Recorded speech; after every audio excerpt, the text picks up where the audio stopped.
Alright. Yan yung huli natin. Kanina kasama natin si Juan Miguel Che Orendain. Shoutout sa iyo, pre.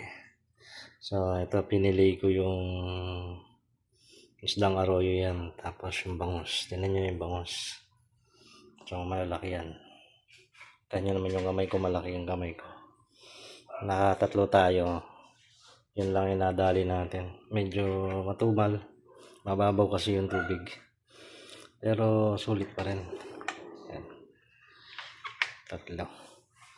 So, hindi tayo zero. Salamat sa mga nakasabay natin kaninang mga anglers dun sa Obando. Sa unahan ng Ubihan. At sa mga nakasama natin dun sa Ubihan. Nadaanan natin kanina yon. Shoutout sa inyo lahat. Alright, wish be with you.